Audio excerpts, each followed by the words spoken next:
What is up, everybody, and welcome back to another episode of the Run It Up podcast here on the Rise Network. I'm your host, Najee Adams. You know, I'm here with the guys today, Justice Gregory, Khalil Baker. How y'all doing? It's good, man. Not Quell. too bad, bro. I We said right quell, back. and I We meant right to say back. swell and quality. That's So good. quell. We're making words up. You feel me? I just want to say that I'm giving us a pat on the back for consistency because I want to say this is like 3 straight, maybe 4 straight weeks. So you feel me? We going crazy right now. Five? I think it's 5. No Oh, shot, for real? Oh, I shit. think so. Look at us. I think so. If it's not, then we're gonna say it is. Boom. So before we get into everything, make sure y'all follow us on TikTok at Run It Up Podcast. We not booming, but we doing our thing on there right now. Go ahead and make us boom. Follow me on Twitter at Najee Adams _. Follow the pod on Twitter at Run It Up Pod. Follow Khalil on Twitter at Below44 and Justice on Twitter at Justice32. Just go ahead and follow the whole gang. Make sure you subscribe to the podcast everywhere that podcasts are, including Apple Pod, Spotify, YouTube. We on YouTube. Go check that out. Leave that 5-star rating and review on the pod on Apple Podcasts. And now that all the plugs are out the way, so we got another little packed schedule for y'all. We're gonna talk about a lot of Jets, a lot of Zach Wilson. Just because they have been Boo. they've I been got the a talking page full of talent. notes for you, bull. That's what I like to hear. We're going to talk a lot of that. We're going to talk about the 49ers maybe regretting not taking Fields. Chiefs, their dominance, Josh Allen's recent struggles. And then bounce over to NBA, talk Kings, Bulls, a little bit of Lakers, Anthony Davis being dominant yet again. And yeah, we're just going to chat it up with y'all. So I guess we go ahead and start with should we start with Zach Wilson or should we start with the 49ers? Where do you want to take it with the 2021 quarterbacks? We can go 49ers for real. I bet. So we can start with the 49ers. They obviously traded up. They had the number 12 pick. Listen, everyone has seen that graphic with the Trey Lance trade. If you've seen it, it was me that made it. You feel me? I'm not the graphic designer that made it, but it came from my head. So, you've seen it. They ended up trading Tyreek Hill, Jalen Waddle, and Bradley Chubb to get Trey Lance. When you look at all the picks they moved, and they also took Trey Lance and didn't take Justin Fields. And that doesn't look like the correct choice as of right now. Do y'all think they regret it? Because like Trey Lance and Justin Fields played the first week of the season in the monsoon and all that shit, and the Bears won. Now Trey Lance got injured like a week later, but I feel like Justin Fields has pretty much solidified himself as, if we still get like the Trevor Lawrence is the better quarterback kind of debates, but like I feel like Justin Fields, that's all again NFL Twitter. Justin Fields looks like the best quarterback in that class. So like, do you feel like the 49ers regret it? Because I feel like you have to. Earlier in the season, especially I guess maybe week 1 or whatever, or before the season started, even then, I was on the side of like, you can't say they regret it right now. There's just no way. Like, we don't know what Trey Lance looks like. Fields, we know what he kind of looks like as well. But I guess since week 7 of the NFL, Bears versus Patriots, since then, Fields has been on a tear. That offense is dynamic. He's been very dynamic. He still has his struggles, of course, but when you go back to his work ethic, man, he's changed his release and his motion, and to realize how much repetition that takes and how much hard work that takes, like, he set himself apart even with that. And then you just see the play on the field, using his legs, using his arm, making the big plays. Like, I just don't see how they can't regret it right now. I think about that every week after seeing Justin Fields play. Oh, yes, sir. Talk to me, Justice. No, I agree with that. And I do think that is the first thing that comes to your mind. Like, every time you watch Justin Fields running up the field and then you watch the 49ers later, you're like, damn, like that. I wonder how that wouldn't have not worked. Like how could that not have worked? And when you look at Trey, even if you go back and watch Trey in college, who was playing against worse competition, Fields right now looks more dynamic than Trey did in college as a runner. And I think that was a lot of the upside of Trey, because that was kind of what he built his reputation on, I felt like the fact that he had a cannon and he could run. And the thing that, and we've talked about this multiple times in the pod, is that the thing we do know about Trey is, and Khalil gave me this reference and I'll never forget it, he has one club in the bag. He chucks that shit as hard as he can. every time. No And touch, no touch. I no, mean, he showed it a little bit later on, like in preseason or whatever, but just no touch, bro. so I just think that like, and I think I tweeted it and I said it's a classic, like just trying to be too smart. You acting like you're way too smart. Oh, I traded all these picks because I went and got Trey Lance because I knew that he was going to be bad. To trade 3 firsts for It's crazy. like Trey Lance, and like that's crazy. Like you didn't even know if he was gonna work. Like, and they knew he was a project. Like they didn't trade for him thinking that he's gonna start this upcoming year. They still had Jimmy G and everything. So does the regret come from trading the 3 picks, or does it come from taking Lance over Fields, or is it a little bit of both? Well, Justice, I was talking to you about this. There was a lot of noise about surrounding the 49ers. Like, as soon as they traded up that pick, you're asking, like, who's it going to be for? Who are they going to take with the number 3 pick? And a lot of that noise was Mac Jones taking him or Trey Lance. So, like, even then, trading 3 first-round picks for Mac Jones doesn't look that great. It doesn't even look that great for the optics. You want to go for a guy that can be dynamic, do a little bit on the ground, but also can throw it as well, too. But then even then, did you pick the wrong guy in Trey Lance? The thing is, I don't even give them a little bit of slack, but like, if you look at all of the quarterbacks in this class, from Trevor Lawrence to Davis Mills, like there's no quarterback that I could justify saying we've seen a season and a half, or a season and a little bit more than a half from most of these guys. Outside of Fields, there's no quarterback that I could say I would trade 3 firsts for right now. Like, I wouldn't trade 3 firsts for Trevor Lawrence. I wouldn't trade 3. I wouldn't trade a first for Zach Wilson. I wouldn't trade 3 firsts for Trey Lance, Mac Jones, Kyle Trask, and you Kellen trade Mond. 3 firsts for Fields right now? I wouldn't trade 3 firsts for Fields. I probably wouldn't trade 3 firsts for him either. But if there was one, actually, nah, fuck that. Yeah, I would trade 3 firsts for Justin Fields. Yes, I would, bro. Because I feel like he's a franchise quarterback, like a superstar quarterback in the league. And I don't feel like once you find, like, that's the hardest thing. Damn, I'm a Fields guy, and you doing me in right now. That's the hardest thing to find. So knowing what I know about Justin Fields now, like if you ask me before the 2021 draft, would I have traded 3 firsts for any of these guys? I guess the consensus was maybe Trevor Lawrence, but like right now, I would probably trade 3 firsts for Justin Fields. Like I would, because I feel like he's going to be a superstar. You're banking on him. I would bank on him. So him in the San Francisco offense, like we've seen what it looks like with the Bears, and they've been scheming up pretty well. They've been putting him in good positions for the most part. Sometimes not. He got hit a lot against the Falcons on Sunday. It was really bad, and a lot of that was due to coaching. But my boy's shoulder, I need him. I need that shoulder to not be dislocated. Me too, bro. But being on the 49ers, though, we've seen what that offense can look like, and we've seen what it looks like with Jimmy G, who has good games sometimes. He had a good game last night. But if you put Fields in that offense, I think it opens up completely. So maybe if you're the 49ers, you do that for Fields, or you should do that for Fields. But in other situations, I don't know. Like if you're the Bears, you're not going to do that.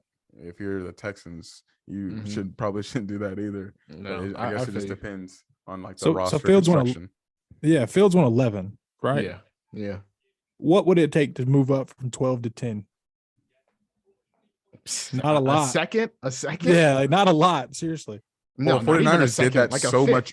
They did that so much earlier, even before, like, I think after the playoffs, like after the Super Bowl or something like that. I don't know when they did it, but they did it pretty early in the process. So like before even once we knew who the top 2 were going to be. We knew who the top 2 was going to be, though. So we knew what the top 2 was going to be like, but they didn't know what they were going to do with that pick. They just traded up for the pick. They were still deciding even before or even after trading and missed. And so far they've missed. No, they missed. You don't think Trey Lance is good at all? I'm not. I wouldn't go as far to say. I'm actually I'm probably out on Trey Lance. Y'all were on him this season, at least for fantasy. For fantasy, yeah. Anyone that can move your feet, I'm on you. I didn't think he's going to be good for fantasy, though. You did. You're right. I thought there was a chance he was going to get benched just because he couldn't throw consistently. And the running is good, but it's not Fields. I don't know if I'm willing to say I'm completely out on Trey Lance yet. I don't think I'm completely out on him, but if I'm the Niners right now, we're 2 years through this thing at this point. because he's not playing at all this year. He didn't really play last year. He played like 2 or 3 games last year. We're 2 seasons through, and I've traded 3 picks for a guy that has not looked like a franchise changing quarterback for us. Like when you trade 3 picks, the assumption is we're drafting our quarterback for the next decade. And 2 years through, I'm not sure that I have that in Trey Lance. Like Fields behind that line and that scheme with those weapons. Like I just don't understand like how you come on, bro. He's putting in pain with Darnell Mooney and Equinemi and St. Brown. Like, and that's my point. And this is what I was talking about is like what to you all, or what was the motivation? Like what was the actual like legitimate logic behind Trey Lance over Justin Fields? What could you have thought or saw that made you think that was the right choice? Well, I mean, he slid a lot in the draft process. And going back to that point, I have no idea why he did. I don't remember it. It's whatever, but he slid pretty far. Ran Were too there fast. were there like issues or like character issues or questions or something about him? Yeah, people were questioning his character. And if you look at him right now, he is the definition of leader. They're questioning his work ethic as well. I think, yeah, they're questioning his work ethic too. And then I go back to earlier what I said, like he's changed his motion and his release point like all so much after 1 year of football. Like that's hard to do, and he's already done it. And I think that was probably some of the concerns that I guess Shanahan would have had. I mean, I don't know, obviously, but from what I'm guessing, every coach and teammate came to his defense as soon as that came out. All of them were on Twitter flaming it up, and then their coaches were like, "No, like I've never like Fields literally is first one in, last one out all the time." So wow. I don't understand like what you needed to see. Like what did you see from Trey Lance and just what is basically a level above high school football, college football in terms of NCAA and how it works to say, man, I watched Justin Fields with this broken rib outplay Trevor Lawrence, but I don't know. I think what it came down to was I think it was like a trying to be a big brain organization and like trying to be too smart, and like the concept of they felt like they knew what they had with Justin Fields, and they felt like they knew his ceiling, and the ceiling with Trey Lance, while they didn't know what the floor was, they felt like the ceiling could be way higher because there was so much unknown there. Kind of like what we talked about, like trading for a draft pick is way more valuable than trading for the player after the pick, because you don't know what you get with it. You know, like the option for it to be so much more is there. And I feel like that's what they were going for with Trey Lance. Like, could he be bad? Sure. But they felt like his ceiling was so much higher than Justin Fields that they're going to trade these 3 firsts and go ahead and get their guy. And I just don't know if that's the case. Like, they can't feel like that now. Like, you can't look at Justin Fields and Trey Lance and be like, what we did was justified.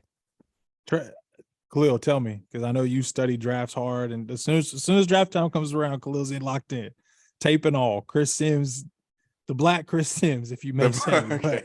About that part. Go ahead. So, anyways, my question to you is Trey Lance's arm talent that much more separated from Justin Fields from what you saw in college?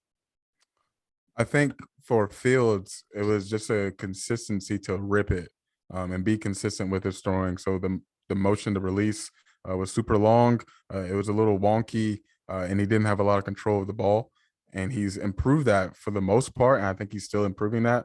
Like, he doesn't always have control of it necessarily, but we're starting to see him make a lot more plays in the passing game, and being able to just rip it. If he sees something over the middle, you got to have that quick decision, and you got to be able to stripe it, and he can do that very well now. I don't know what the difference was between Trey Lance and Fields in that situation, because they both have struggles with their throwing. And we go back to Trey Lance and having enough clubs in the bag, and then you go to Fields. You know, he has more clubs, and I think he showed that a little bit more in college.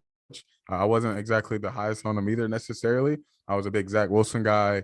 Fields was good, though. I know you love Fields too, but I don't know why there was such a difference between the two if you look at the play, because Fields proved himself on the field, in big time situations, and he's a baller. He's a gamer. No matter how you feel about the guy, you could have always said that about him. He's a gamer, and he's going to show up. You go back to the broken ribs against Clemson, right? Was that against Clemson? Yeah. Yeah. I mean, you go back to that. Like, he's going to put himself on the line, but he's also going to try his best to put his team in a good situation. So I don't know what all the talk was, and I don't know what separated the two. But I'm not going to act like I was on the right side of things even then. So I'll give the 49ers credit, because at least they picked Trey Lance and not Sam Darnold over Justin Fields, you know? Like, because my team chose Sam Darnold. And I would do incredibly terrible things to get Justin Fields suited up in Carolina next week. So I forget about that sometimes. Would you trade 3 firsts for Justin Fields if you were the Panthers? No, hell no. You But- wouldn't. right now?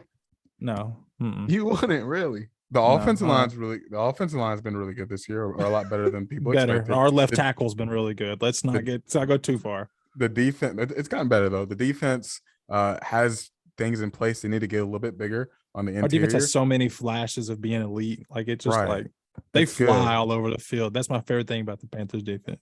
You need another weapon or two. But other than that, and you Hey, we had some. You need to get the CJ coaching Stroud, right. brother. You need CJ Stroud. No. Yeah, we definitely need a quarterback in this next draft if it's at all possible. Unless Matt Corral's good, and I just don't know it. I mean, No. as long as y'all are top 2, you'll be good. Do you take Stroud a year after Matt Corral? 1,000%, 1,000,000,000%. I'm just curious if like you do that as an organization, or you say, well, we'll wait another year or two and see what it looks like. Not at all. Who you drafting? We'll wait for Archie Manning. No, if I'm 2, Quinn. You don't pass up on like Quinn or I really- Caleb, bro. Caleb, listen, if we can wait Quinn a year and Ewers get is Caleb nice. and keep Quinn tanking, Ewers is nice. if we could keep tanking and get Caleb Williams, I'm good. Quinn I Ewers or would. Caleb Williams, and I don't think you can go wrong at this moment with either of Caleb those is guys. nasty. They are crazy.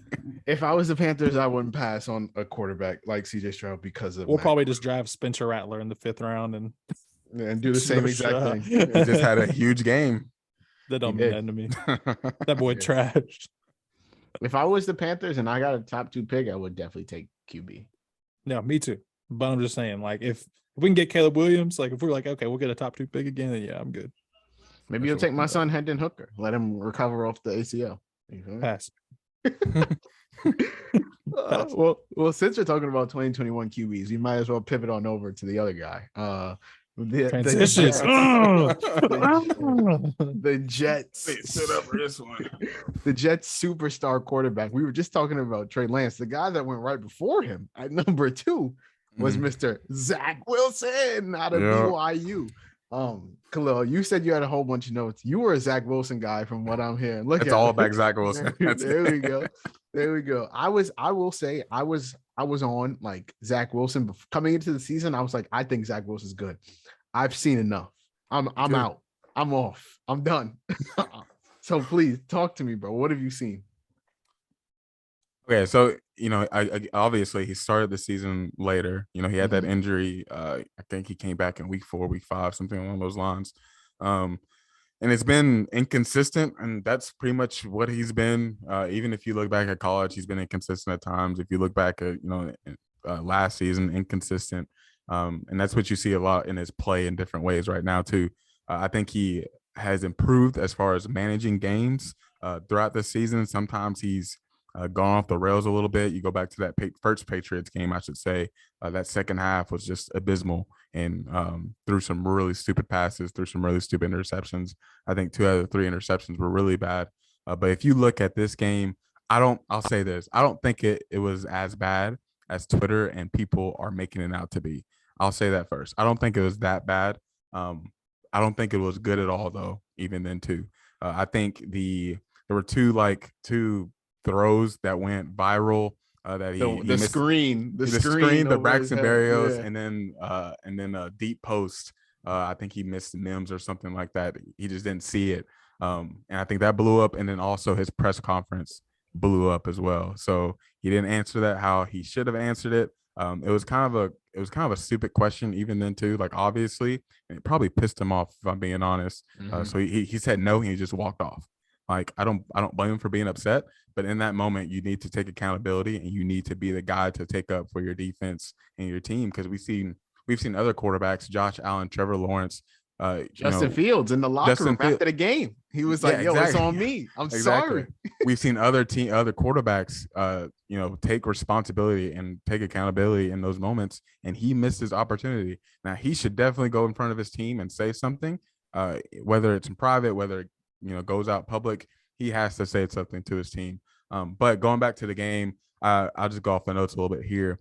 He had trouble staying in the pocket. He's a little fidgety right now. He's a little inconsistent, gets off of his reads a little bit too quickly. The pressure's been a lot, especially when you got a good Patriots defense. The offensive line hasn't been very good. We all know about their injuries on the offensive line this whole year. And it started at the beginning of the season with Becton. And then you go about wildly inconsistent. His feet aren't good right now, and they put him in bad positions. And his mechanics are just a little bit lazy. I texted Justice right before this, and I told him he's super annoying because he thinks he's Aaron Rodgers right now, and he's nothing close. Like the arm talent is there. He throws one of the prettiest balls I've ever seen in my life. But he's just not Aaron Rodgers, and he needs to work on the smaller things and be more consistent, get his feet in the right places, put himself in a good position instead of doing all these sidearm throws or just being too cute, getting your feet in weird places. So I just don't know what he's doing right there. I don't think the play calling helped him out too much. People weren't really getting open, and the Patriots outcoached the Jets on Sunday by a lot. They knew everything that was coming for the most part. If you look at the film, they just had an answer for everything the Jets were going to do. The shut down the run game wasn't there. Doesn't help out your quarterback. Obviously, offensive line doesn't help out your quarterback. But when things were there to be had, he did not take advantage of it either. And he, got off his reads. I'm rambling at this point, but I don't think it was as bad. This is beautiful. I don't think it was as bad. I just think there were some things that made it blow up a little bit too much out of proportion. I think QBs need still a little bit more time to develop. This is a very hard league to be successful in, and we've been spoiled by guys like Patrick Mahomes starting his first year, Joe Burrow, Justin Herbert, guys like that. We've been very spoiled by them. Even Deshaun Watson, I remember when he came in for his first year, he lit it up. There were some mistakes here and there, but we're spoiled by guys like that, putting up numbers and putting their teams in position to be successungs'We've seen from this class, it's a very talented class, but they all have their shortcomings. So I think I don't know. I haven't decided as far as if he needs to be benched or not. We've seen the offense look completely different with Joe Flacco, and we see how it looks with Zach Wilson. And if they don't have a run game right now, then too, it's going to be a little tough if he can't get it together as far as reading through plays and just hitting the bunnies. He misses on so many easy throws. It's outrageous. That's a beautiful TikTok rant. That shit is going right on TikTok, brother. My ADHD is through the roof. I'm twisting and turning and looking. I'm listening, but I'm knocked. Right? Ask, do the Jets win that game with Joe Flacco at QB? I don't think so, man. You can make an argument that the offense. So I think we were talking about this a few times, maybe indirectly with the Panthers last year, with Sam Darnold. Like the play calling wasn't good with Joe Brady, and you put Sam Darnold in there, and he wasn't good. But is the quarterback in that situation strapping the offensive coordinator's play calling? Are they having to make it simple? Are they having to dumb it down? Are they having to be a little bit more conservative than they want to? And I think they're aggressive with Zach Wilson. They put him in situations to where he has to make throws in the passing game, but I don't think he's all the way there yet, at least consistently. So you have to do a little bit more. I think what is it called? A little bit more tricks and a little bit more things to help him out and get more other guys involved. And we've seen creativity in that offense, but to put all that on Zach isn't exactly where he is, which says a lot to him. But you also have to, cater to your guys sometimes, and that's what makes really good. That's what makes a really good system, a really good coaching staff, is adjusting to the people you put on the field instead of putting them in the system just to set them up to fail. But with that being said, he needs to get his crap together. So I don't know if they win this with Joe Flacco. I don't think so. Like I said, the Patriots knew what they were doing. It's a really good defense. Coach Belichick, he's awesome, and he's going to take advantage of a young quarterback in that situation too. And they were throwing some crazy, I won't say crazy, but they were throwing some really good looks at him. Bringing people out, bringing people in, dropping people, getting pressure. Matthew Judon's been really good too. So it's just even Josh Uche, who they drafted 2 years ago, he's been really good. So it's a good defense right now. Well, Bill Belichick said that they spent some of their bye focused on the Vikings, which is crazy. they had their bye, and then I guess they talked about the Jets for a couple of days, and they're like, it's the Jets, and they just moved on to the Vikings, which is nuts. But so Justice, we know how Khalil feels about Zach Wilson. Tell me, how do you feel about Zachary? I'm a little hurt because I hated Zach Wilson, and Khalil talked me into liking Zach Wilson. So sorry. And now he's ass. So personally, I'm upset. Not because of Zach Wilson, but because of the trust that was bestowed into my friend who let me down. But in terms of, it's just like at some point, what more do you want for your young quarterback to be in a place to succeed? Like, you're building up a good defense. You've drafted weapons. Offensive line is hurt. I understand that, but he's in a better scenario than most of those quarterbacks from that class, if not all of them at this point. Besides Trey, but Trey doesn't play because he almost got his leg amputated, and then he just wasn't on the field last year because he's ass. So in general, Zach's in a better situation. I mean, if you told me that Justin Fields could have Garrett Wilson, Corey Davis, Elijah Moore, Breece Hall, Justin Fields and Garrett Wilson is, oh man, that's what I'm saying. And no offense to Mooney, I love Mooney. I'm a Mooney guy, but I drafted him in every fantasy league, so I have a personal vendetta against him right now. So sure. I just think that Zach's in a place to succeed, and I think that there's got to be the same way as the 49ers, there's got to be some type of regret.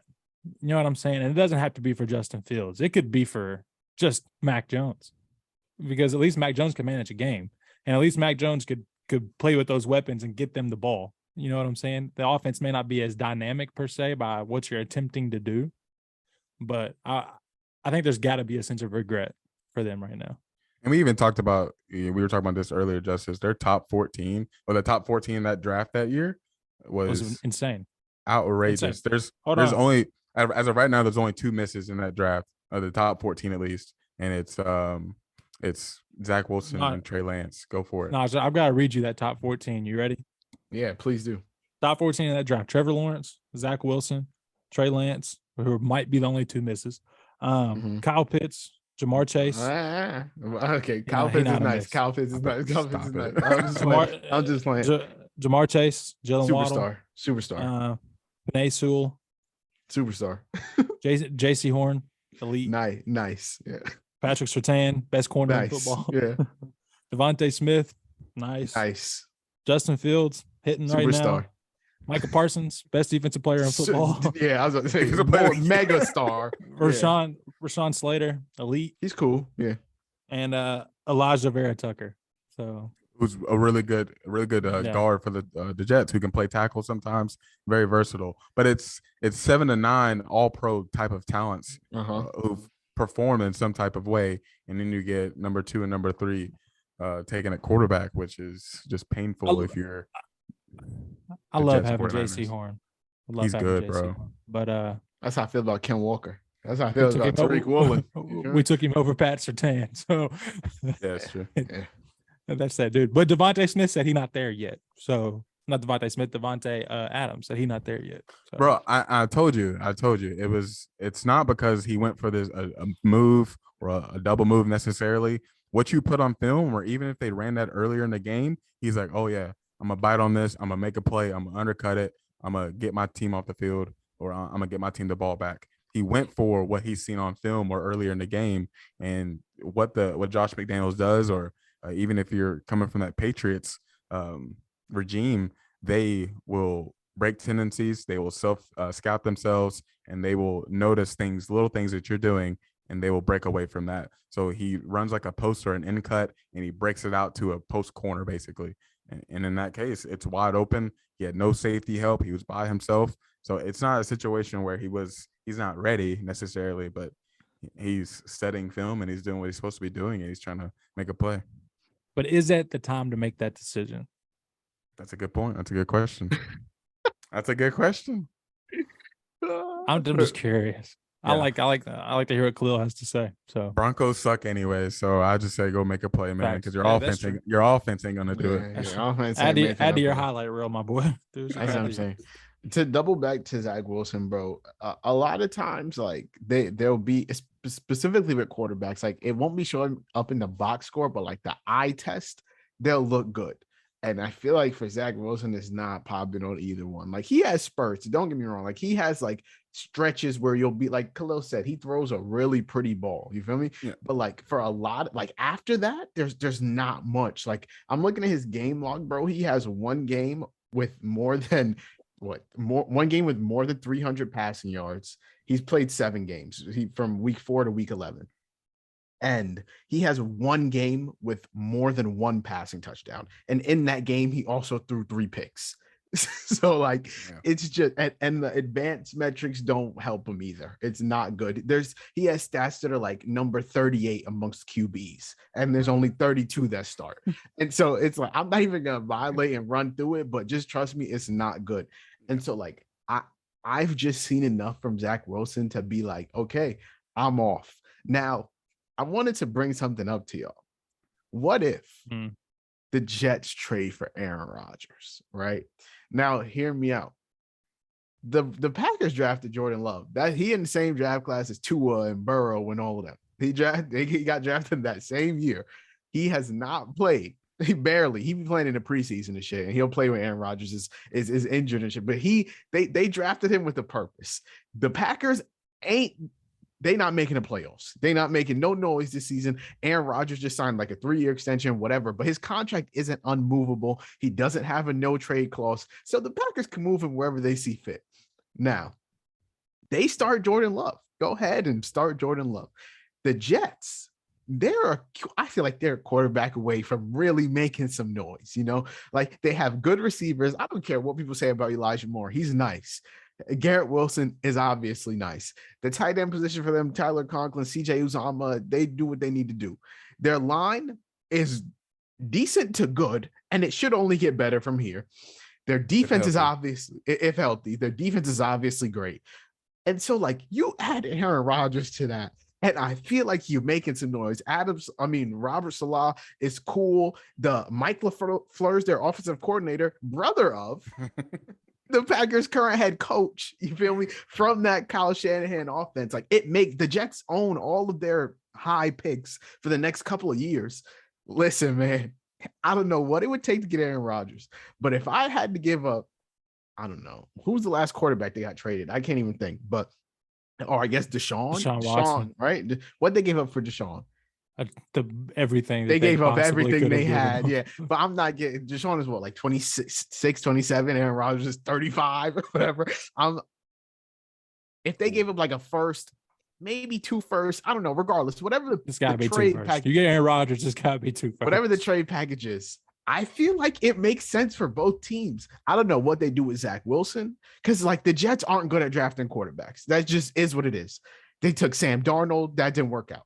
They took Geno Smith before. That didn't work out until, now, obviously, because he's with the greatest organization in football. But you take Zach Wilson, that doesn't work out.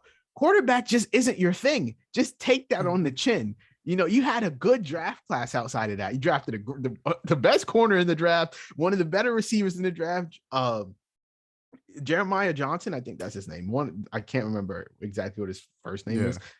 He looks decent at times, like you had a Jermaine, there it is, Jermaine Johnson. You had a fairly good draft, and so you just got to take one on the chin. QB isn't your thing. Go ahead and get Aaron Rodgers. If Tom Brady could play for the Bucks for the last couple of years of his career, Aaron Rodgers could play for the Jets. So I say that's what the Jets do. It makes sense for both of them. I guess you just push Zach Wilson back on the bench for a while. And if anything, let him learn under Aaron Rodgers and give him a chance 3 years down the line. Like, come on. It might be sneaky. I love the idea. I think Aaron Rodgers, if he's getting moved, is a Saint. No, they don't have shit. They don't got no cap space. But that's a team. Picks. But they've got guys who can build it. They can build a cap space around to make the trade. And they have proven time and time again that shit do not matter. Send them to Indy. I think the Jets is his best. I think the Jets can probably give them the best offer. That's the first I've heard as far as like quarterbacks. They've been throwing out quarterbacks with the Jets. I've seen Derek Carr. I've seen Jordan Love. I've seen Lamar Jackson. I think there's another one I've seen, but Aaron Rodgers is definitely a first. But I see the ties you're making. and it makes sense. Right? Come on, go ahead and get that boy. Because the Packers are not like there's not one fix that makes them contenders. You know, there's a lot wrong with that team. Like they're just not a good team, and Aaron Rodgers don't got time to just. There's no point in having him if in the twilight of his career if you're not going to be a playoff team. And I just feel like the Packers are kind of far away. You might as well just take your L, get some picks back, and start rebuilding. And you drafted Jordan Love for a reason. Give the kid a chance. So I think trade Jordan Love, right? You think? If a team wants him. I think they would give him a shot. I think they would give him a chance. He's improved. I mean, he makes some crazy throws. He makes some good throws. Yeah. I mean, I just don't know. Somebody tell the Jets go get a Kellen Mond. I don't know. Kellen Mond. Yeah, go get Kyle Trask. Yeah, do something. Give me somebody. They can have Baker. Come on now. I don't know where. Oh, never mind. I guess they could have Baker. Who would you rather have at quarterback, Baker Mayfield or Zach Wilson? Baker Mayfield. I'm gonna still go with Zach Wilson. You're gonna get the same result, and hopefully, I'm not gonna lie. I would probably go with Zach. Gosh. I think Baker's too far gone at this point. Yeah, that's what I'm saying. What is Zach? You've seen it. Zach's gone. He's in his second year. What is Zach? He's in his second year. He's malleable. Gone. There's Baker some in hope. his second year was much better than Zach in his second year. Zach is fixable. But we're not talking about Baker in his second year. Baker 2 years ago was much better than Zach. That's not what we're talking about. We talking about Baker Mayfield now or Zach Wilson now. I would take Baker's just rattled. Baker's just rattled. Zach ain't never getting back. He's bad, Khalil. He's bad.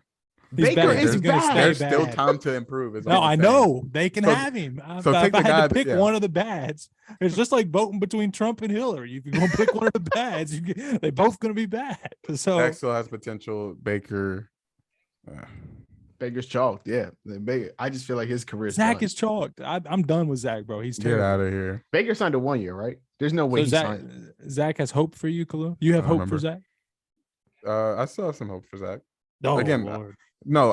Again, we've seen him make so many big time throws, but it's putting it all together and being consistent, which he just hasn't been. And so many big time throws. He has even in so many. Yeah, I will say so throws many. For like 180 yards and to struggle. Like doesn't mean a big time. That doesn't mean it's so many. Got not to some yards. In his 2-year career, he's made so many big throws, but he just hasn't always put it together a full game and just be consistent. Which I think that's fixable, and also just getting through his reads is fixable. Again, the arm talent's there. He can make any throw you need to make technically or typically, but he's just putting it all together, which I don't know if that's gonna happen. All right, wait. I was gonna send this to you earlier. Oh no, I said wait. We wait now. I have a question. Who has more arm talent? Zach Wilson or Justin Herbert? No, I'm playing. Okay. Continue. Okay. What you're gonna. I was gonna say this to y'all earlier, Khalil. So the Ringer updates their quarterback rankings weekly. Is it weekly? Yeah, they do it every week. Yeah. At some point, they had Justin Fields at 22 and Trevor Lawrence at 10 this week. 10. Bro, people continue to do that shit, bro. Can I ask you what Trevor Lawrence has done this year to look like a top 10 quarterback? I think there's been times where he's looked at a top 10 quarterback. To deserve the ranking. Christian Kirk, like say what? To deserve the ranking. I know. Oh, to the ranking right now? Yeah, the ranking. How they're playing this year. I don't think he deserves the ranking right now. I need to go back and look at Trevor Lawrence, anyways. But I haven't seen anything in those short stints. They had Herbo too. Bro, you know what it is? It's that people were so high on Trevor Lawrence coming out of college. He's the next fucking Aaron. He's the next Brady. He's the next big thing at quarterback. He's a can't miss prospect, generational guy. Everyone was on Trevor Lawrence. So nobody wants to be wrong. So he is good though. Like he's gonna be fine. Good. He's cool.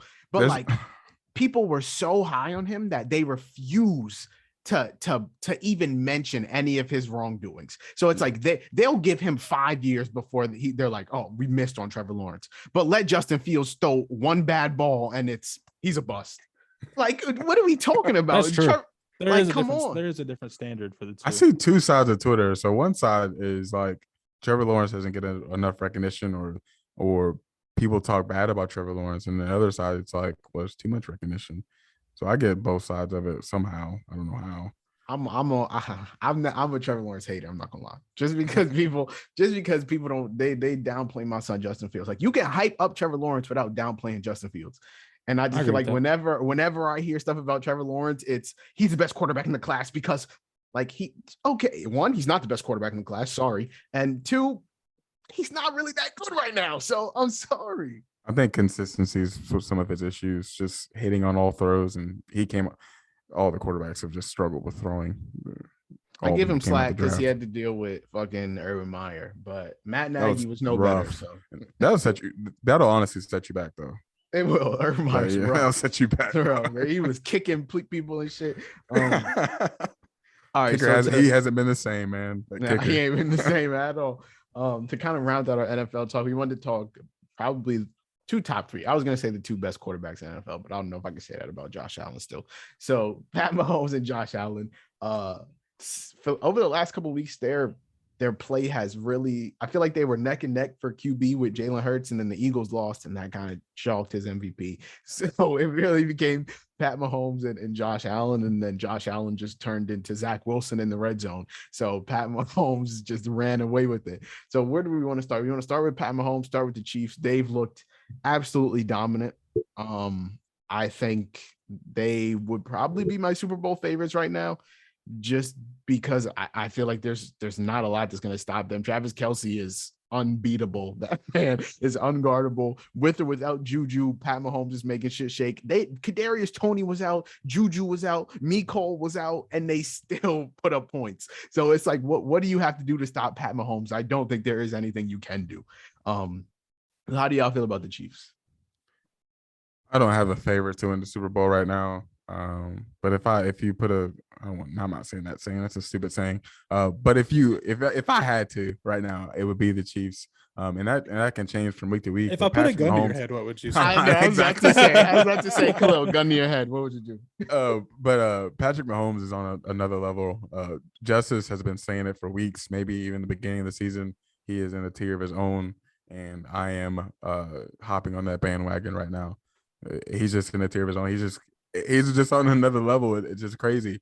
You lose a guy like Tyreek Hill, and he heard all the talk. We've all seen all the talk on Twitter about, how he is going to regress. The Chiefs were going to regress. They weren't going to look the same. He was going to take a step back.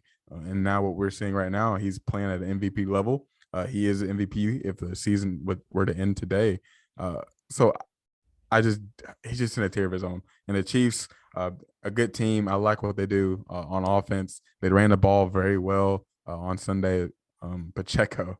That boy, nice. He adds a whole other element to that team.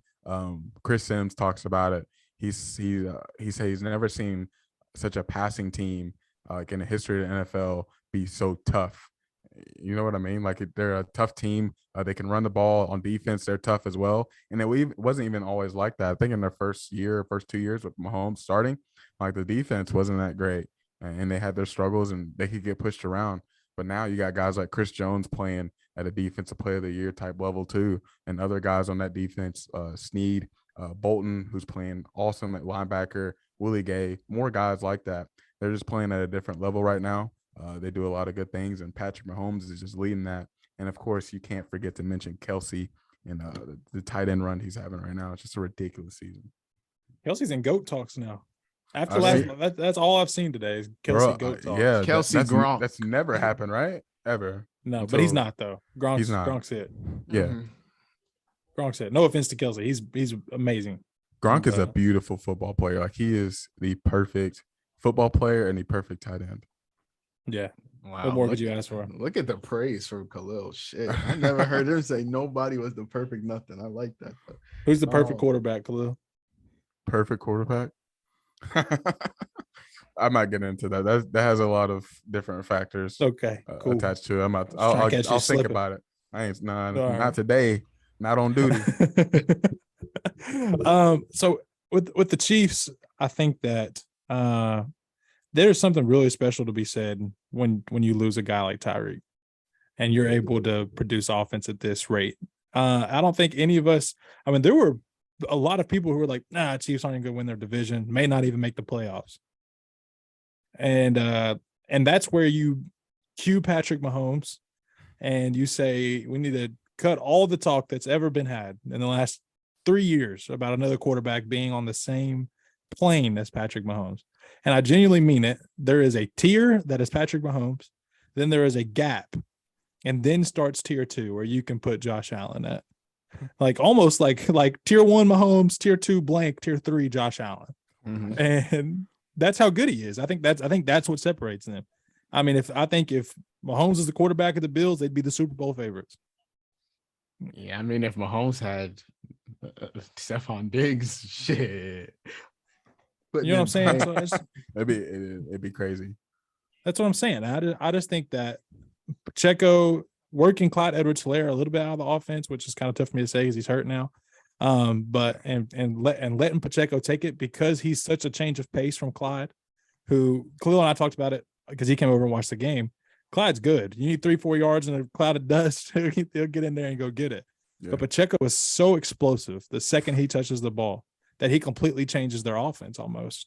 Like having that dynamic on top of Travis Kelce and Patrick Mahomes and whatever receivers out there, because apparently it doesn't matter, because it truly doesn't matter. He's the only quarterback in the NFL you could say that about. It doesn't matter. He's gonna produce one way or the other. I just don't see how they're not the Super Bowl favorites right now. I'm here. I'm here. I saw that for the first time today. Like him actually, so his face and him doing it. I'm here. I'm here. I'm here. But I really am here for the Chiefs Bucks rematch this year. By the way, Pacheco, after every run he had, bro, he was so ready for that moment. He's talking crap to other players. Like he's in everybody's face, his teammates' face. He was ready for that moment, and he delivered. Khalil, join me. Chiefs Bucks. That's what we're doing this year. Chiefs Bucks. Where is this? Nah, I'm not ready for the Bucks yet. Yeah, Chiefs I just realized what you said. Rematch. Yeah, give me the Chiefs Bucks rematch. All right, when they make the Super Bowl. Bucks not better than the Seahawks. I know they're. I'm not on the Bucks yet, but I can definitely see the Bucks getting there. But I like the 49ers, I think, right now. 49ers. Eagles? Maybe Cowboys. No, the Cowboys are nice. Naj, as a gambling man, you would put money on the Seahawks before the Bucks? No. No chance in the world. Wait. To win the Super Bowl? Yes. No chance in the world you would do that. No shot. Probably not. But I would not. The Bucks would not be my NFC pick. I'm just trying to give a little hot take. So I respect that. I respect the hot take. I would pick the Cowboys and the Eagles over them, but I don't think I can get the Eagles. I don't think the Eagles will make it. I really don't. For a couple different reasons. 2 down weeks and you're done for. No, but there's a lot of teams, and I had Sirianni as coach of the year when we did our picks, right? But they were undefeated at the time, so like I'm gonna say if the season ends today, he's coach of the year. And then after him was going to be Dayball, and they just freaking blew a gasket to the freaking Detroit Lions. So I don't know what to say about that. They got clapped. They shut down Saquon. It was rough, and the Lions have gotten better on defense, but the Eagles, I think there are some teams that can match up with them talent wise, especially the Eagles being so dominant of a team. There's some teams who can withstand that, and they can also bring it right back to them. They line up in the box with them. I'm not saying the Titans are going to get to the Super Bowl, but that Titans are a team that can line up with them. The Colts, even then, are still a team that can line up with them. I think the edge can be sometimes coaching, and also just the edge can be coaching and, having to put Jalen Hurts in some situations to where he might not be able to use his legs. So let's see what the throwing can do even then too. So it's completely on Jalen's shoulders if they make a Super Bowl or not, because the rest of the rosters works. It's completely on Jalen's shoulders. But that's what we see from every team here recently is like the quarterbacks. It's on their shoulders at the end of the game. Your coaching can get you here. Your players can get you here. But what is your quarterback doing? No, and that's why I would trade 3 first-round picks for Justin Fields. Hey, real quick. Both of y'all all of us are in a quarterback situation with our favorite teams a little bit. Khalil's got a little bit of hope. I feel fine about it. Yeah, Khalil's got a little bit of hope. I'm cool with mine too. I'm not gonna lie. Anyways, moving on. For the next 5 years, right? I say all right, for the next 10 years, next decade, You can have Josh Allen or Justin Herbert. Which one do you want? For the next what? Next decade. Isn't Justin Herbert like younger? Oh yes, he's younger. Uh, If I need to shorten it to 7 years, I can. If you're not gonna go with asking, 10, yeah, I'm you don't definitely going. care I think about I'm age. definitely going with Herbert, especially because Josh Allen scares the crap out of me with how many hits he takes. Doesn't care about his body. He'll try to run over a freaking linebacker or defensive lineman. I'm like, what are you doing right now? Just go down, just slide. That's all you need to do. So I worry about his body long term. He So got if you that say Cam 10 Newton years, disease. it's worrisome. But I look at Justin Herbert, who has all the tools to be a top quarterback in this league.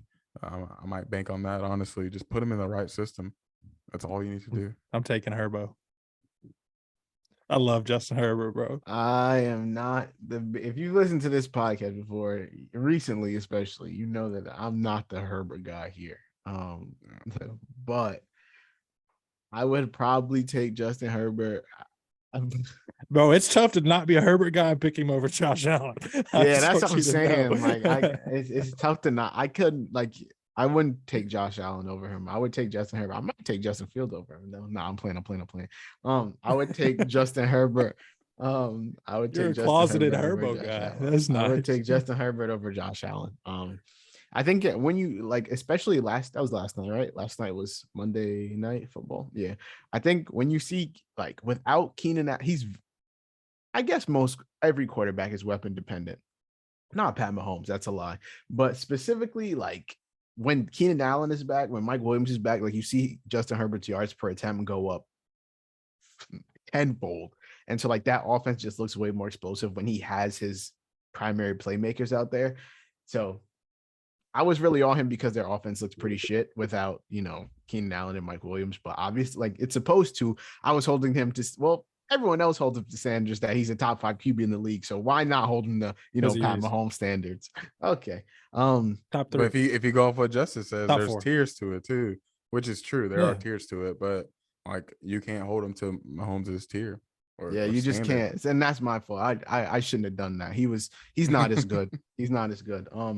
And so, I would probably take Justin Herbert over Josh Allen, which is I despise saying that, but I'd probably take Justin Herbert over Josh Allen.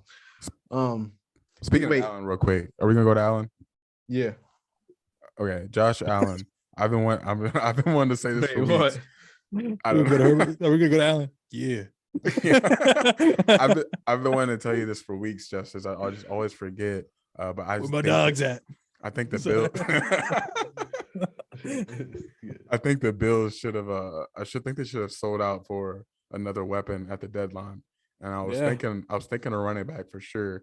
And they ended up getting Nyheim Hines, which is whatever. I think they use him in special teams. Fine. I think they should have sold out to get a running back, Kareem Hunt, Christian McCaffrey, one of those guys, right? And if not a running back, definitely a receiver. They're not even in the OBJ stakes right now, even in two. Weird. Maybe they could have gotten a Brandon Cooks. I don't know, but I think that offense needs another weapon. And you're a Gabe Davis guy, right, Nash? No, you're not. No. Okay, I wasn't sure. I couldn't remember. He was. I'm a Gabe Davis. I'm a Gabe Davis fantasy guy. I'm not a Gabe Davis real life guy. But and to even say that when you got Stephon Diggs and people were super high on Gabe Davis, which he's fine. You guys, Isaiah McKenzie, he's fine. Dawson Knox has been in and out of the lineup, but he's been there for him too. But that offense does need another guy. It's too Josh Allen dependent, and they finally got a running game going against the Browns a little bit too, which is really nice to see. Using James Cook, Singletary's been Singletary, but still they need another weapon for that offense because it's just too much of him and it's too much on him right now, especially with his struggles. Even then too, he just hasn't been very consistent. His feet puts him out of order, and he's missing on a lot of throws, and he's not being as aggressive on some of those throws too. Yeah, I feel like he really goes off a cliff when I do feel like he is hampered by the elbow injury as much as he wants to say that he's not, as much as the Bills want to continue to say that he's fine. I do definitely think since the elbow injury, we've seen a bit of a drop off. Specifically, I feel like he looks really bad whenever they get into the red zone. I feel like he always tries to make something out of nothing, which ends up hurting him more times than not. Like he always wants to give his receivers a chance, which I understand. but like sometimes you just got to throw it away and take the three. Or you can't. It doesn't always benefit you to just huck it up or just throw a prayer ball, because if the defense comes away with it, then you turn 3 points into no points and they're marching back down the field. Like his red zone completion percentage is 46.8, which is 24th amongst all quarterbacks. Like, come on, what are we doing? That's the bottom half of the league amongst quarterbacks. And so yeah, I just feel like his red zone accuracy rating also 24th in the league amongst quarterbacks. Like if he just gets into the red zone, it just turns into his entire game just goes out the window. Every advancement that he's made passing wise between when was he drafted, like 2018, 2019, and now, it just all goes out the window. And so but when they're not in the red zone, he looks great. So he just needs to clean up a couple things. And I really had Josh Allen as my preseason MVP, and like 4 or 5 weeks into the season, it looked good. But yeah, I feel like Mahomes has basically run away with it. Which is still a lot of time. So it's I don't think it's crazy to say that, but if you look at it without context, it's crazy to say that. Like he's MVP, he's run away with it, and there's still so many weeks left in football. So it's wild. What? How you feel, Justice? You just sitting there looking at shit. What you thinking? Same thing we've been saying, brother. Just give me Herbert, and I'm just gonna move on. All right, so we can go ahead and move to basketball stuff. So I guess we can start with. Do you want to start? Should we what? Let's just go ahead and do the young core, because I was about to say we should start with young core. Should we start with young core? Yeah, we should start with young core. Great idea, Najee. So basically what we're gonna do is rank our top 5 young cores in the NBA. Now, the criteria, there is a bit of like criteria on this, and everyone in said core has to be under 25. So that knocks out like Jaylen Brown, he's 26. Brandon Ingram is 25. Donovan Mitchell is 26. Cat is 27. All DeJounte, I believe, is 25 or 26. So 26, yeah. So those guys are knocked out of the running. So we compiled a top 5 list of young cores, and we're gonna start with Khalil, because my son came more prepared than the rest of us. Oh, did I? Go ahead, Khalil. So there's a lot on this list, and it's kind of hard to like factor in. Can y'all hear me? Sorry, I wasn't even talking to the mic at that point. Yeah, I can hear you. But it's hard to factor in certain guys, because you got some young cores who are 3 people basically. Of course, you can talk about the Cavs. You got Garland, you got Mobley, you got Allen. You can bring up Isaac Okoro, however you feel about him, and he's like 21 years old, 22 years old. But other guys, you look at the Magic, you look at the Rockets. That's like 7 to 10 guys deep. It's insane how much volume there is, how much depth there is. So you gotta have to go to quality at that point. You look at, I'm gonna go with number 1 through 5. I'm gonna go with 1 to 5. So here I got the Grizzlies at number 1. Number 2, I have the Cavs. Number 3, I have the Magic. Number 4, I have the Pistons, and number 5, I have the Thunder. Oh, Wait, who's in? What made you put the Thunder? It is completely. Hold on, bro. Hold off on the Thunder convo, dog. Okay, we gotta get to our rankings now. Okay, go through it. Oh, you're right. For the TikTok, we gotta get to our rankings. Okay, all right. So go ahead. All right, TikTok, listen up, bro. All right, listen loud and clear. All right. Number 1, the Cavs. Number 2, the Grizzlies. Number 3, the Magic. Number 4, the Thunder. Number 5, the Pistons. Okay, for me, what's up, TikTok? Hi, how's everyone doing? Okay. For me, number 1, the Cavs. Number 2, the Grizzlies. Number 3, the Magic. Number 4, the Pistons. Number 5, the Thunder. Number 6, the Raptors. Because I do think TikTok the Raptors segment of the day, bro. I do think the Raptors have a nice young core, but they just didn't make the cut. So cool. Let's get into the Thunder talk. Tell me, why do y'all like the Thunder in your top 5 young core? Go for it, Jay. Sick. Okay, so so when I was sitting here, because it was a little bit in a rush, I was sitting here and I was writing them down, thinking about it, and I knew why I wanted the Magic above them, but I also knew I wanted them above the Pistons. because, and we talked about volume a little bit also, and I wanted to say that when you have that many young guys, most of them won't stay rostered for that long. So, like, how many of you are legitimately a part of the core? Probably 3. Like almost every time, probably 3. Like, are you telling me Giddy Shea? Exactly. And to me, you could make an argument that outside of Paolo and Ja, like Shea could end up being the best player on this list. Mm-hmm. And at the end of the day, I think right now Shea is currently the best player on this list. I think he's playing better than everybody. What about Cade? Did you mean to not mention Cade or no? I meant to not mention Cade. Okay. Yeah. For now, that's gonna be an all-time bad take out of you if he's trash. He's not trash. He's already so far from trash. He's already very good. Take. If he's like if he's just a mid player, I'm gonna be on your ass. If he's just a mid player 5 years down the line, I'm on you. Continue. My fault. He's still gonna be a top 10 to 15 player in the NBA. Let him not be.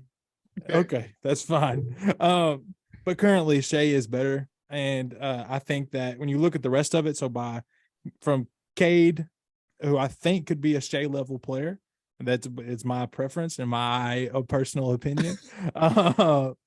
Cade, and then you move on to Sadiq, Duren, and Ivy. I think that's a pretty significant drop off there. Ivy shows you flashes of what he's good at, which is operating on a fast break and operating in half court. Maxey light. And the half court is not great for him. The defense is his athleticism shows, but his actual legitimate on-ball defense is not great, which is where Cade gets the edge in a lot of this stuff because Cade is a very good defender. But then you look at a guy like Shea, and I think Chet is probably better than Bey, Duren, and Ivy. And I would say Giddey is better than Bey and Duren for sure, and probably Ivy. So at that point, if that's the 3 that I'm rolling with, and I don't know how old Lou Dort is. Is he even 25? He's 23. And he's been good. And I love Lou Dort. I love everything about Lou Dort. His game perfectly fits being in an accompanying role with a team that is good. And I just think that's where it goes. And the deciding factor between them and the Magic was literally just Paolo. And because I think Paolo is just out of this world. So yeah, the Magic are stacked. Under 24, the Magic have Paolo, Jalen Suggs, Franz Wagner, Cole Anthony, Bol, Wendell Carter, who is also nice. Wendell Carter, Mo Bamba, and Markelle Fultz. That's all their young core. So by sheer volume alone, they had to be on here because there's a ton of potential in that core that I just named. Obviously, Paolo's the headliner. We were talking about him in convos with Jason Tatum for the next 10 years. So like his upside is obviously through the roof. Jalen Suggs has his moments. Franz Wagner's a 6'10" point guard. Like he's obviously he's nice. He's Cole awesome, Anthony, man. He's amazing. Cole Anthony have his moments. Bol now looks like the second coming of, I don't know, fucking KD. So bro, the way he gets up and down the floor is insane. The fluidity to his game is why was he riding benches for this long? I was about to ask you the same thing. Why is it taking so long? Said they did not want to play my boy. Who drafted him? The Nuggets, right? Didn't they trade for him, or wasn't he like a throw-in a trade? I feel like Bobo's been in a lot of different places. Not a lot, but like a few. I think he's only been in 2. The Heat drafted Bobo? No way. That can't be true. What is it? He went from Denver to Detroit, and then Detroit to. The Nuggets did draft him. Yeah. So the Pistons wasn't even playing him, bro. Like what did you have to lose? I don't know. I just don't understand why Bobo is showing all this talent. And it's not like this is coming out of nowhere. He was talented when he was in college.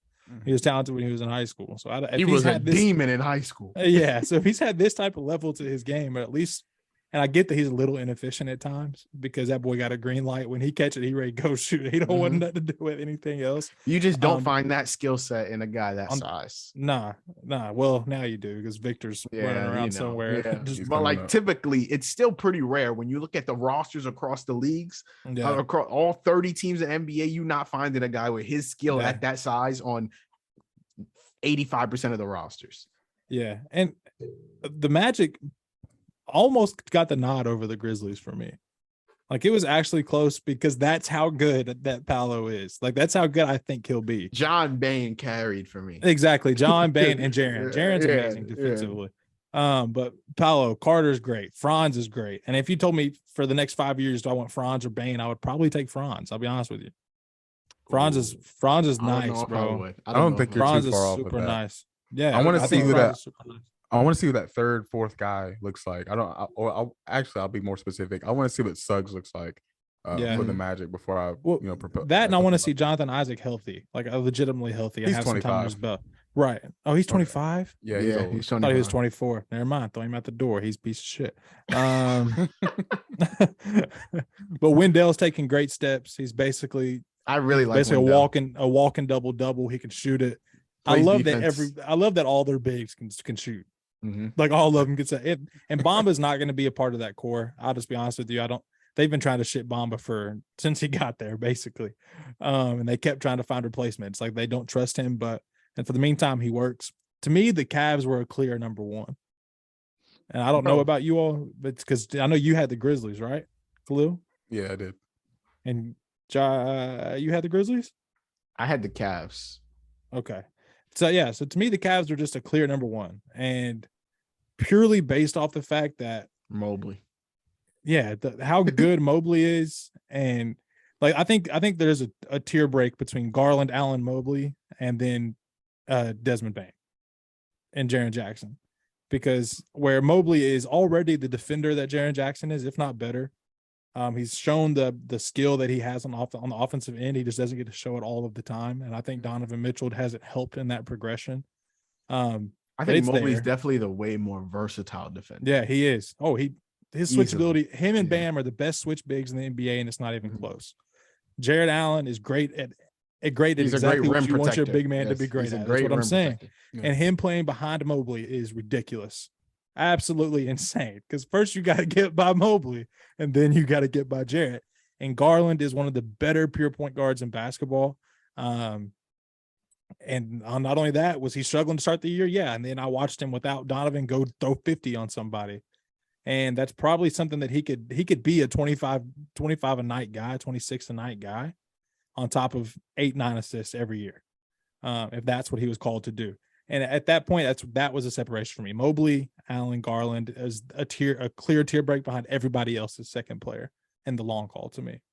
No, that was the difference between me putting the Grizzlies one. I mean, me putting the Cavs one and the Grizzlies two, because I think everyone knows how I feel about Ja, but I just think Desmond Bain is not on the same level as like a like Desmond Bain and Ja and Jaren Jackson. Like the back end of that core, like the Desmond Bain, Jaren Jackson just doesn't add up to me to Cole, Garland. Like I just think Mobley and Garland make up more space than, like it's just there's just a tier break there, like you said. And so, yeah, that was kind of my differential. And I was going back and forth to like the last second between Grizzlies Cavs, just because I love Ja so much. But yeah, that's kind of why I ended up there. And then we kind of talked about the Thunder. We talked about the Pistons. Who did everyone else? And we talked about the Magic. Yeah, if I told you all that Darius Garland would be better than Ja Morant in the next 5 years, would that be outrageous to you to think about? You wouldn't believe it? It wouldn't be outrageous, but I wouldn't believe you. Like that's not like in the realm. Like is that in the realm of possibility to you, or that's just a stretch? I think it's a bit of a stretch. Like, what does that look like? I think it's a bit of a stretch as well. But I don't know, because Ja's a great playmaker as well. Sometimes I feel like on this podcast I undersell Ja and his value, and I need to quit because I oversell it a lot. So I've kind of got to like bring it back down to earth sometimes. Ja is amazing, and what Ja does around the rim, and what Ja is as a playmaker, the energy he brings is almost unmatched at his position at this point.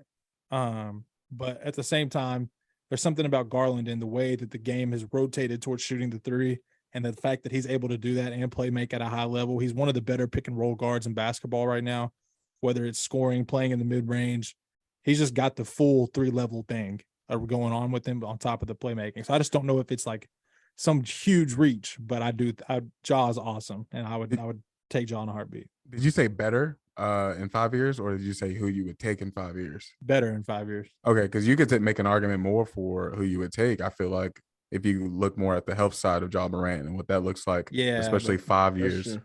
I'm just later trying to down the I'm just road. trying to look at how you all play. What I see when you're on the floor right now. Yeah. If I'm trying to take health into consideration, there's a lot of guys like Jaren Jackson Jr. is hurt all the time. Right.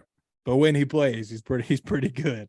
You know what I'm saying? So it's just part of it. I'm trying not to incorporate injuries as much as I can. And I didn't think about injuries, much at all, when I was going through it. But I just more for that conversation, what you brought up with the Morant and taking Garland over Morant, or if that's a conversation. Yeah. And the Thunder over the Pistons is purely a bet on Chet being good because I think Chet will be good. So, do you think that Darius Garland will ever be the one on his team? Because I feel like Ja will always be. I feel like at least while he's on the Grizzlies, they will trust him to be their number one guy. And I don't think that I think the Cavs going and getting Donovan Mitchell was them saying, like, we want you to be our facilitator for Donovan Mitchell to be our number one guy. I think that Garland is better suited to be the facilitator. But do you think he could? I don't think either one could be a number one guy on a championship team, but perception-wise, like, I don't think the rest of the league views Darius Garland as a number one guy, whereas I think they view Ja as that. Yeah, I think I'm on your side with what you're saying. I mean, I guess, but like the Grizzlies were so good without Ja last year that, like, do I really care? You know what I'm saying? Like, what we perceive him as, he's the face of the franchise. Mm-hmm. So he's gonna get that respect. That doesn't make you a true one. Like, Zach LaVine's not a true one, but you know what I'm saying? Well, Zach LaVine ain't much of anything right now. Right. But I'm saying, like, prior to DeMar, he was seen as the face of the franchise. That's their one. And I don't know if Garland ever even got to that point because his playmaking was such an emphasis in what makes him special that I don't know if he'll ever even get that. Because, like, Chris Paul is amazing. He has never in his life been a team's one and never would be, besides the Hornets, I guess. I was gonna say the Hornets. Yeah. But as he got to the prime of his career, he was the one on the Hornets for sure. Think Ja's the true one? Oh, you tell me. Is he their true one? Yes. Oh, like a true one that you can win with a championship? No, neither of them. But there's no guards that are pure ones that you're going to win with unless it's Steph Curry. Yeah, no, I don't think Ja's a true one. He's so stupid. Do you think Cade's a true one, Justice? If he reaches what I think he can be, then I would like to say yes. But I've been thinking about this, and I've actually been applying this logic to Luka, who is amazing. Luka struggles still mightily off of ball. Mm-hmm. And James Harden showed us that one player and playing around one player can get you to a certain point before that everything can go to shit, because that player either one gets hurt or two falls out of rhythm or three is just completely game planned for just you and everybody else has to beat you. And I'm wondering if I got really damn close. Luka's can Luka even learn how to play with a guy like a Chris Paul? Because James was in a scenario where he was playing with Russell Westbrook and KD. He's done that. He goes here. He's the one. Chris Paul comes in. He at least knows how to relinquish possessions. He's done that. Luka has had the ball in his hands from the second he walked in the door. And I'm not sure. I think it will continue to be like that. And I'm not sure that, one, they're willing to piss him off. And I'm not sure that, two, he's willing to take a step back. And I don't think know he is. So I don't know if that can ever equate to a championship unless he's willing to find somebody else who can help him take care of some of that responsibility, which is why I say I think Cade, that's why it's a tough conversation to find true ones, because true ones are guys who can do everything. I think that Luka can be a true one. Like, I don't think you have to take the ball out of Luka's hands to build the championship contender. I do. There has to be a second option who can take care of that ball. Like, there's got to be a Dwayne Wade, a Paul George. There's got to be a Klay Thompson. But even on those Heat teams, LeBron had the ball in his hands the most. Like, I think you can keep the ball in Luka's hands the most and right.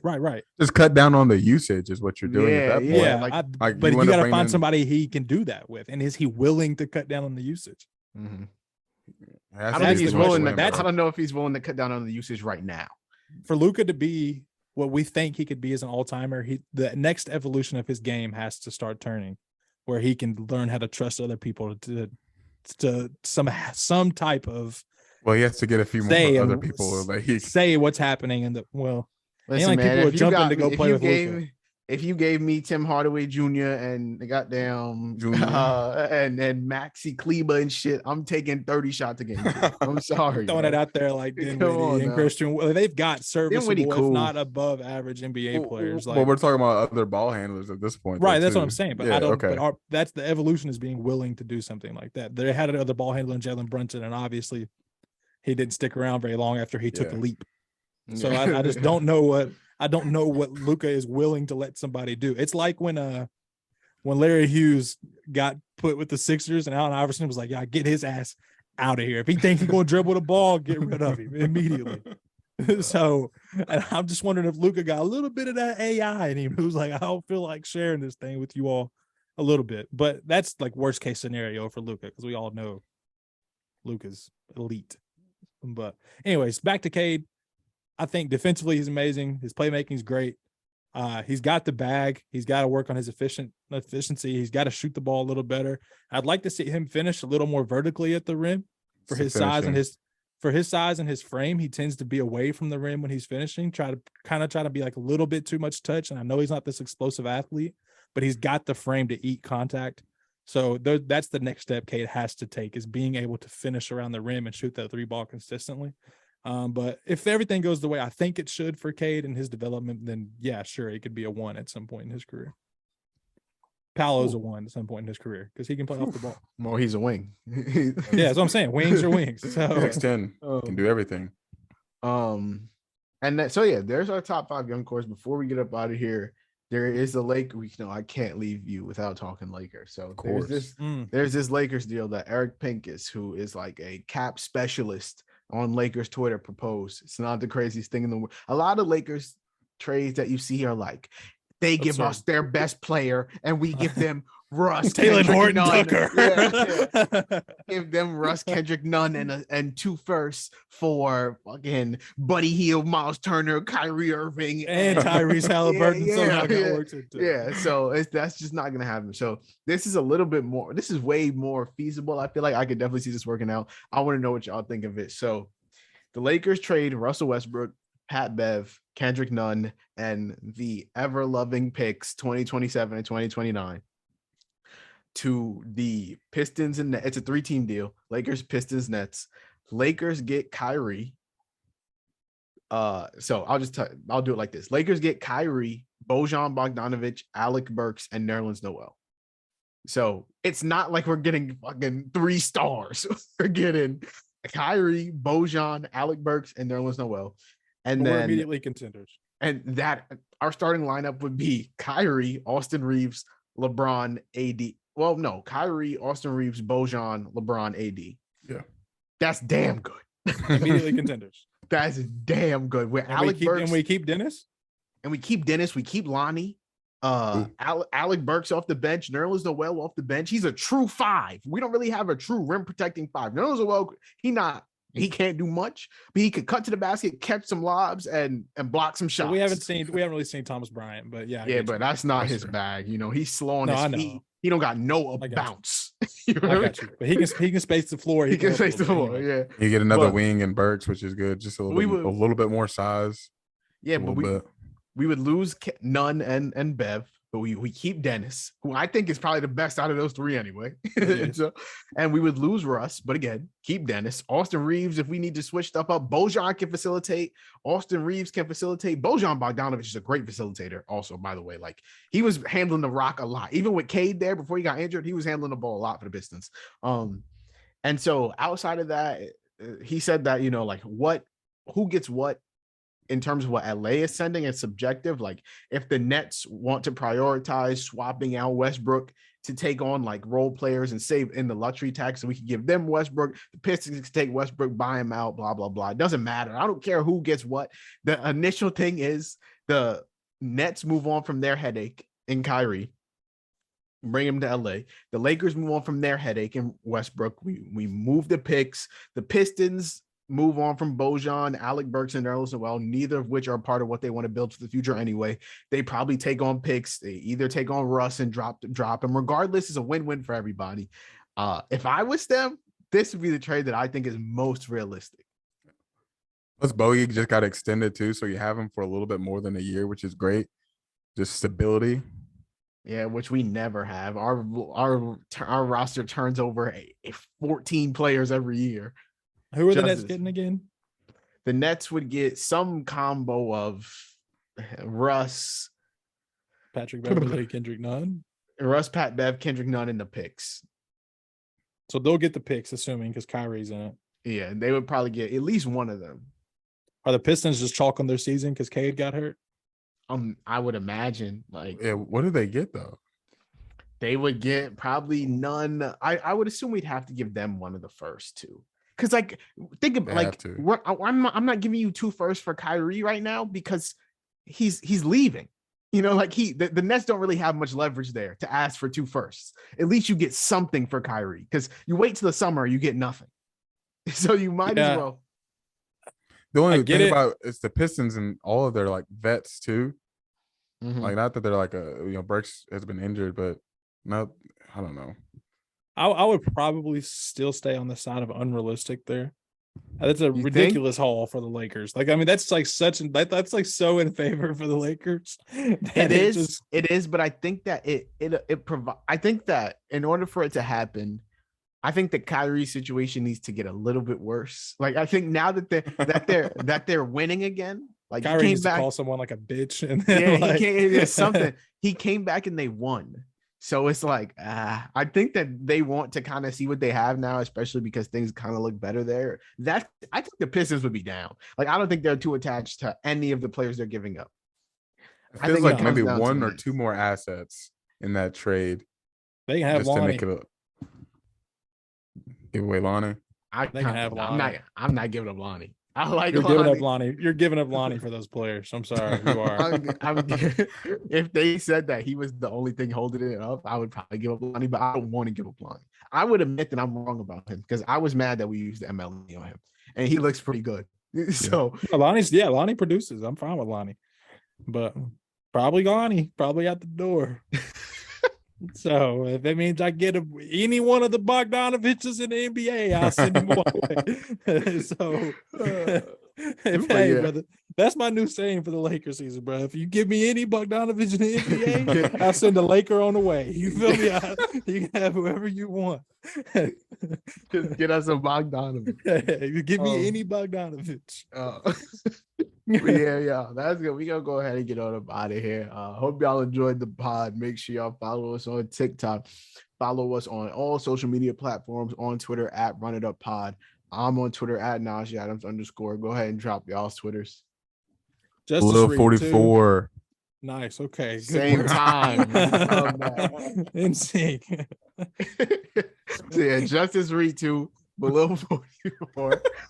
Make sure you follow the pod on Twitter. I think I said that already at Run It Up Pod. Follow us on YouTube. Subscribe to us on YouTube at the Run It Up Podcast.